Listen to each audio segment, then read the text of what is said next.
My name's Mike, and I'm 34. My wife, Jessica, is 31. We've been married for 8 years, together for 10. On the surface, we were the picture-perfect couple. I work in IT, she's a nurse, and we have a little house in the suburbs. People always told us we were couple goals. But lately, things haven't felt right. Started a few months ago. Jessica began spending a lot more time with her friends, particularly her best friend, Amy. Amy's been in Jessica's life for years. They're practically sisters, but I couldn't help noticing how often Jessica used her as an excuse. Amy needs me. Amy's having a rough week. I'm just going to crash at Amy's tonight because it's late. At first, I didn't question it. I trusted Jessica. She was my wife, after all. But then came the little changes. She started dressing up more, even for casual hangouts. New clothes, new lingerie, things she didn't wear for me. She was glued to her phone, laughing at messages she refused to share. If I asked, she'd snap, "It's private, Mike. You don't need to know everything." I tried to brush it off, telling myself I was being paranoid. But the late nights and cold demeanor started to chip away at me. She was distant, like she'd already decided I didn't matter anymore. The breaking point came at a party our mutual friend Kyle threw last weekend. It was supposed to be a fun, low-key night. Spoiler alert, it was anything but.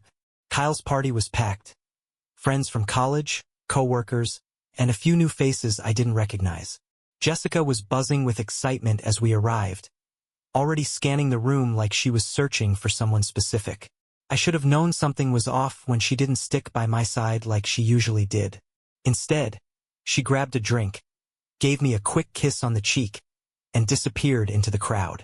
I spent most of the evening chatting with Kyle and a few old friends. But every now and then, I'd catch glimpses of Jessica.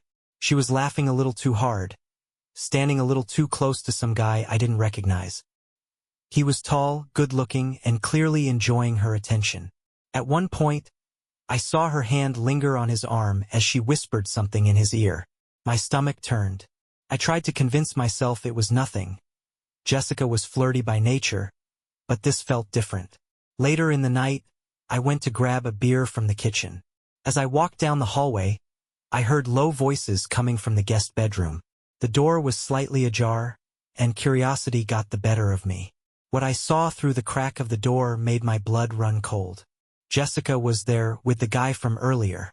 She was pressed up against the wall, his hands on her waist. Their lips locked in a kiss that was anything but innocent. For a second, I couldn't move. My brain refused to process what I was seeing. This was Jessica, my wife, the woman I'd built my life with. And there she was, cheating on me in the most blatant way possible. I must have made a noise because she suddenly pulled back and looked toward the door. Her eyes went wide when she saw me standing there. "Mike, wait!" she shouted, shoving the guy away and running after me as I turned and stormed out of the house. The betrayal hit me like a freight train. My hands were shaking as I got into my car and slammed the door shut. Jessica banged on the window, her face a mix of panic and guilt. But I couldn't even look at her. "Go home with your new boyfriend." I snapped through the glass before peeling out of the driveway. I didn't go home that night. I drove around aimlessly, trying to make sense of what I'd just witnessed. My wife, the woman I thought I knew better than anyone, had betrayed me in the most public and humiliating way possible. I didn't go home until the next morning. When I walked through the door, Jessica was sitting at the kitchen table, still in the dress from the party. Her makeup was smudged, and her eyes were red like she'd been crying all night. "Mike, please," she said, standing up as I walked in. "Let me explain." I ignored her and headed straight for the coffee maker. I needed caffeine if I was going to deal with whatever nonsense excuse she had prepared. "Explain what?" I finally said, my voice icy. "That I caught you making out with some guy at a party? What could you possibly say that makes that okay?" She winced but quickly shifted into defensive mode. "It wasn't what it looked like." I laughed bitterly. "Really? Because it looked like you were shoving your tongue down some guy's throat. Care to explain how that's a misunderstanding?" Jessica threw her hands up, exasperated. "I was drunk, Mike. I wasn't thinking straight. It was stupid. Okay? It didn't mean anything." That's your excuse? You were drunk. I shot back. Because last I checked, being drunk doesn't make someone cheat. You don't just accidentally hook up with someone, Jessica.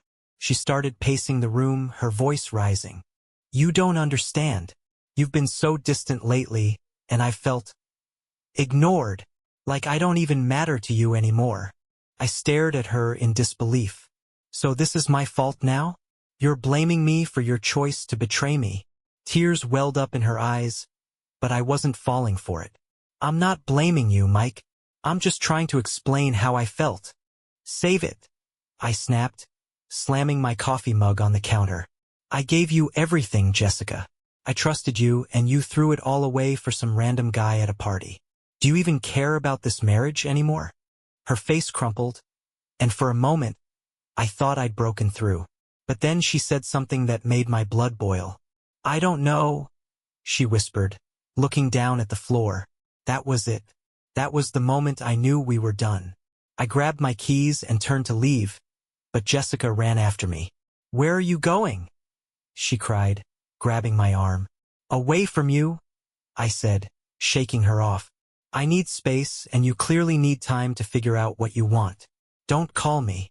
I slammed the door behind me, my heart pounding with rage and heartbreak. I didn't know where I was going, but I couldn't stay in that house with her. Later that day, as I was sitting in my car outside a coffee shop, my phone buzzed. It was a text from Amy, Jessica's best friend. Hey, I heard about what happened. Are you okay? Want to talk? At first, I wasn't sure how to respond. But then an idea started forming in my mind. A reckless, dangerous idea. Maybe Jessica wasn't the only one who could play dirty. Amy's text sat on my screen like a ticking time bomb. I stared at it for a while, torn between my better judgment and the firestorm of emotions swirling in my head. I was furious, humiliated, and, more than anything, ready to make Jessica feel the kind of pain she just inflicted on me. Eventually, I texted back, yeah, I could use someone to talk to. When are you free? Her reply came almost immediately. Come over. I'm home all day. When I arrived at Amy's apartment, she greeted me at the door wearing a casual tank top and shorts, her hair in a messy bun. She looked genuinely concerned, but there was something else in her eyes. A spark of something I couldn't quite place. Hey, she said softly, stepping aside to let me in. Hey, I muttered, stepping inside and collapsing onto her couch. Amy handed me a drink and sat down beside me, close enough that our knees were almost touching. So, she began. Jessica told me what happened. I can't believe she'd do that to you. I scoffed. Yeah, well, believe it. I caught her in the act. She didn't even bother denying it, just blamed me for being distant. Amy rolled her eyes. Classic Jessica. She's always been good at flipping things around to make herself the victim. Her words hit me harder than I expected. Amy had always been Jessica's biggest cheerleader, but now she was calling her out, felt vindicating. As the conversation went on, Amy leaned in closer, her hand resting lightly on my knee. You didn't deserve that, Mike. You've always been such a good guy. If she can't see that, it's her loss. Her voice was soft, almost seductive, and I couldn't ignore the way her hand lingered. Thanks, Amy, I said, my voice low. It's good to hear someone say that. For a moment we just sat there, the air thick with tension. Then, before I knew what I was doing, I leaned in. It was a spur-of-the-moment decision, fueled by anger, hurt, and a need to feel wanted. When our lips met, Amy didn't pull away. In fact, she kissed me back with a passion that caught me off guard. Things escalated quickly after that. One kiss turned into another, and soon we were stumbling toward her bedroom. For a few hours, I forgot about Jessica, the betrayal, and everything else. All that mattered was the moment and the thrill of doing something just as reckless as she had. When it was over, I lay there staring at the ceiling, a strange mix of satisfaction and guilt washing over me. Amy rested her head on my chest, tracing lazy circles on my skin. That felt right, she said quietly. I didn't know what to say. Part of me agreed, but another part knew I just crossed a line I couldn't uncross. As I drove home later that evening, the reality of what I'd done started sinking in. I just slept with Jessica's best friend. The ultimate betrayal, right? But instead of feeling bad for Jessica, I felt powerful. For the first time in weeks, I had the upper hand. The next morning, I woke up to a string of texts from Amy. "Hey, hope you're feeling okay this morning. Last night was amazing. I really needed that. Are you free to talk later?" I stared at the messages, the events of the previous night rushing back like a tidal wave. Part of me wanted to respond, to keep whatever this was going. But another part, maybe the more rational part, knew how messy this could get. Before I could decide what to do, Jessica walked into the room, her arms crossed and her face stony. "We need to talk." I took a deep breath, bracing myself. "Go ahead." She sat down across from me, her eyes narrowed. "I've been thinking a lot about what happened at the party, and I think we should try to work through this." I blinked. "Work through this?" "Jessica, you cheated on me. At a party. In front of half our friends." "I know," she said, her voice softening. "And I'm sorry, but I don't want to throw away everything we've built over one mistake." I almost laughed. "One mistake? Are you sure it's only been one?" Her eyes darted away for a moment, and that hesitation told me everything I needed to know. "Mike, please," she said, her voice shaking. "I don't want to lose you. Can't we just move past this?" Her plea might have worked a few days ago, but not now. Not after last night. "I don't know, Jessica," I said coldly. "I need time to think." Later that day, Amy called. I hesitated before answering, but curiosity got the better of me. "Hey," I said.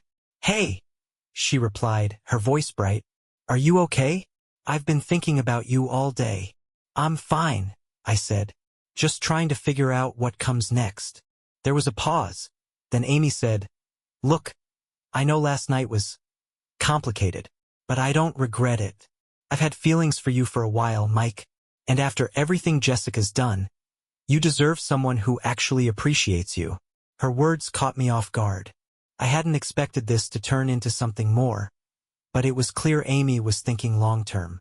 "I don't know what I'm doing yet," I admitted. "Things are messy right now." "I get it," she said quickly. "No pressure. Just know that I'm here for you." That night, Jessica tried again to talk to me, but I wasn't in the mood. She could sense something had shifted, and her frustration boiled over. "You're being so cold," she snapped.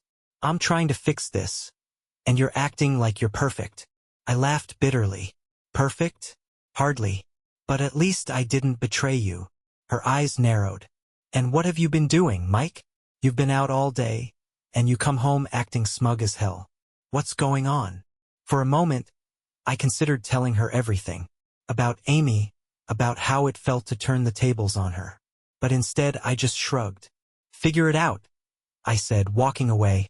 The tension in the house was unbearable over the next few days. Jessica hovered, trying to act like the perfect wife, but I could see the cracks in her facade. Meanwhile, Amy kept texting, her messages growing more insistent. It was only a matter of time before the truth came out. A few days later, everything came crashing down in the most spectacular way. Started with a knock at the door. I opened it to find Amy standing there, looking nervous but determined. Jessica was in the living room, folding laundry, and her head snapped up the moment she heard Amy's voice. "Hey, Mike," Amy said, her voice tight. I froze. This was bad, really bad. "Amy," I said, stepping outside and closing the door behind me. "What are you doing here?" "I had to see you," she said, glancing nervously at the house. "You've been ignoring my texts, and I need to know where we stand." I sighed, running a hand through my hair. "Amy, this isn't the time." Jessica's inside. Her eyes flashed with anger. "So what? She doesn't deserve you, Mike. Why are you still protecting her?" Before I could respond, the front door flew open, and Jessica stormed out. "What the hell is going on here?" she demanded, her voice sharp enough to cut glass. Amy straightened her shoulders, her fear giving way to defiance. "Why don't you ask your husband?" Jessica turned to me, her face a mixture of fury and confusion. Mike, what is she talking about? I hesitated, the weight of the moment pressing down on me. I could have lied, could have tried to downplay it. But instead, I decided to go all in. She's here because we slept together, I said, my voice steady. Jessica's face went pale, and for a moment, she just stared at me, completely speechless. Then, like a dam breaking, her anger exploded. You slept with my best friend? She screamed, her voice shaking with rage. You cheated first, Jessica. I shot back. You kissed some guy at a party, and God knows what else you've been doing behind my back. Her face twisted into something almost unrecognizable. That was a mistake. One stupid kiss. And you use it as an excuse to screw my best friend. Amy jumped in then, her voice cutting through the chaos. Don't act like you're innocent, Jessica. You've been lying to him for months. You don't get to play the victim now. Oh, shut up, Amy. Jessica spat. You're pathetic. You've always been jealous of me and now you've sunk to this? Sleeping with my husband to get back at me? You betrayed him first? Amy shot back. He deserves better than you. The argument spiraled out of control, the two of them screaming at each other while I stood there, caught in the crossfire. Neighbors started peeking out their windows, drawn by the commotion. Finally, I'd had enough. That's it, I shouted, my voice cutting through their yelling. Both of you stop. This is a mess, and none of us are blameless. But I'm done being caught in the middle. Jessica turned to me, her eyes blazing. Are you seriously going to throw away everything we've built for this slut? I shook my head. No, Jessica. You threw it away the moment you decided I wasn't enough for you. I'm just finally waking up to the fact that this marriage is dead. Amy looked at me, her expression a mix of hope and uncertainty. And what about us? I sighed. I don't know, Amy. I need time to figure things out. Jessica stormed back into the house, slamming the door so hard the windows rattled. Amy stood there for a moment, looking like she wanted to say something, but then she just nodded and left. That night, I sat alone in the empty house, the silence almost deafening. Everything I thought I knew about my life had crumbled in a matter of days. And while part of me felt vindicated, another part wondered if I just made everything worse. The silence didn't last long. The next morning, I woke up to chaos.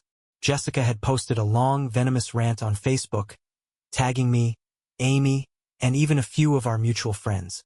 Her post was a masterclass in twisting the narrative. After everything I've done for this man, he turns around and sleeps with my best friend. I may have made a mistake, but I didn't destroy our marriage. He did. Amy, you're a snake, and Mike, you're a coward. I hope you're happy together. The comments section exploded. Some people sided with her, calling me every name under the sun. Others defended me, saying no one deserves to be cheated on first. But the real kicker? Amy replied, Jessica, stop lying. Everyone knows you cheated first. You don't get to play the victim just because Mike finally realized you're toxic. That was it. Jessica unleashed hell. She started airing every dirty secret she could think of. Arguments we'd had, private struggles we'd confided in friends. It was a public spectacle, and I was the unwilling star. By the afternoon, the post had spread like wildfire. People I hadn't spoken to in years were texting me, asking what the hell was going on. My mom called, nearly in tears, begging me to explain myself. What's there to explain? I said bitterly. Jessica cheated. I snapped, and now it's a mess. She sighed. Mike, this isn't just a mess. It's a disaster. You need to fix this before it gets worse. Later that day, Jessica showed up at the house. She didn't knock. She barged in like a hurricane, her face red with fury. What the hell is wrong with you? She screamed. You let Amy humiliate me on Facebook? You're just going to sit back and let her drag my name through the mud? Humiliate you? I snapped. Jessica, you started this. You made our private lives a public spectacle because you couldn't handle the consequences of your own actions. Her eyes flashed. And what about you? Sleeping with my best friend? You're no saint, Mike. I stepped closer, my voice low and dangerous. You're right. I'm not.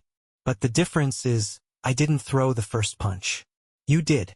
And now you can't handle it when someone hits back. Jessica's expression faltered, but only for a moment. Then she did something I didn't expect. She laughed. You know what? She said, shaking her head. Fine. You want to play dirty? Let's play. The next day, I got a call from my boss. Mike, we've got a problem, he said. Someone sent an anonymous email to HR, claiming you've been involved in inappropriate relationships. My heart sank. Jessica. It had to be her. I don't know what's going on in your personal life, my boss continued, but keep it out of the office. This is your warning. That night, I confronted Jessica. Are you trying to ruin my life now? I shouted as she stood in the doorway. You ruined mine first, she said coldly. If you think I'm going to just roll over and let you win, think again. Win, I yelled. This isn't a game, Jessica. This is our marriage, our lives, and you're tearing everything apart because you can't admit you screwed up. She smirked. Admit it? Sure. But you're not coming out of this clean, Mike.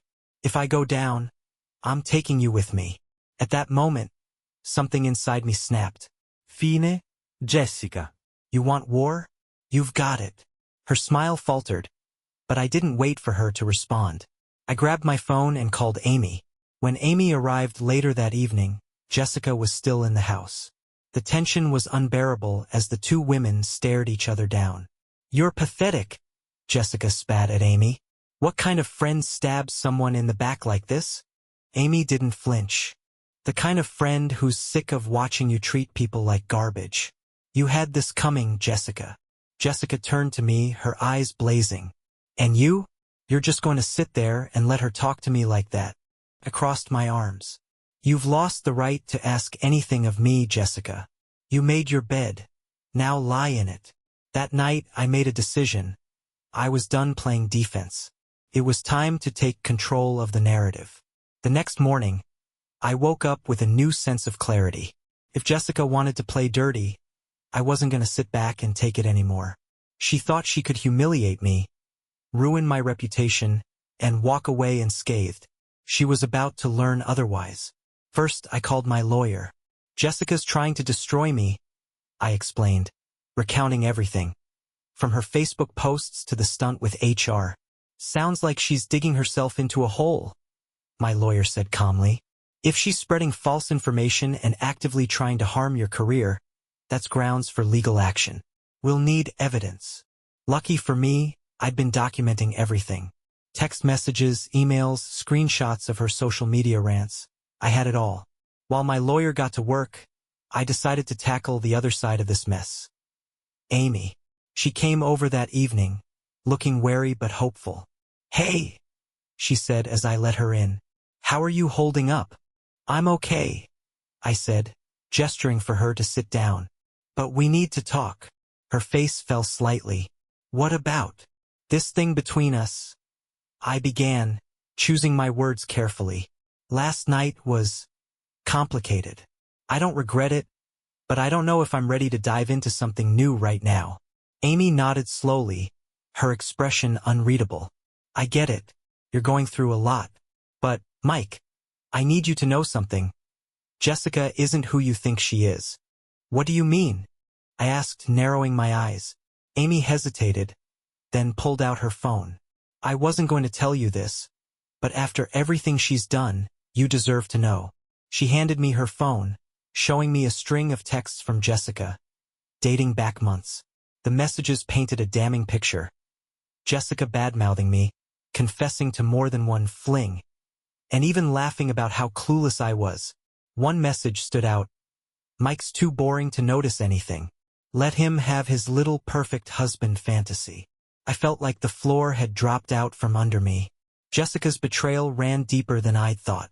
The next day, armed with Amy's evidence and my lawyer's advice, I decided to confront Jessica one final time. She was in the kitchen when I got home, scrolling through her phone as if nothing had happened. Jessica, I said, my voice steady but firm. We need to talk. She glanced up, her expression instantly defensive. What now? I placed my phone on the table and hit play. Amy's recording of their text thread filled the room, each damning word echoing in the tense silence. Jessica's face went pale. "Where did you get that?" "It doesn't matter," I said coldly. "What matters is that I know. All of it. The affairs, the lies, the way you've been dragging my name through the mud while playing the victim." She opened her mouth to argue, but I cut her off. "Save it, Jessica. You've burned every bridge in this marriage. I've already spoken to my lawyer, and I'm filing for divorce. You can keep playing your games, but trust me, it's only going to make things worse for you." Jessica's composure cracked. She screamed, threw a glass against the wall, and accused me of ruining everything. But her tantrum only solidified my decision. I packed a bag that night and left, leaving her to stew in the mess she'd created. The fallout was brutal. Jessica tried to rally our mutual friends to her side, but most of them saw through her lies once the truth came out. Amy, for all her flaws, stood by me, helping me navigate the chaos. You'd think after everything that happened, life would finally settle down. The divorce was finalized, Jessica and I had gone our separate ways, and I was focused on putting the pieces of my life back together. But as anyone who's been through a messy breakup knows, things rarely end cleanly. About a month after the divorce was finalized, I got a text from an unknown number. "We need to talk. It's important." I almost ignored it, thinking it might be some spam or someone trying to stir the pot. But then another text came through. "It's Jason, Jessica's boyfriend. Call me." My blood ran cold. What the hell did he want? Against my better judgment, I called the number. Jason picked up on the first ring. "Mike," he said, his voice tense. "Look, I know you probably hate me, but this isn't about Jessica. It's about Amy." "What about Amy?" I snapped, already regretting making the call. He hesitated before saying, "She's been talking to Jessica again. They're working together. Against you." I laughed bitterly. "That makes no sense.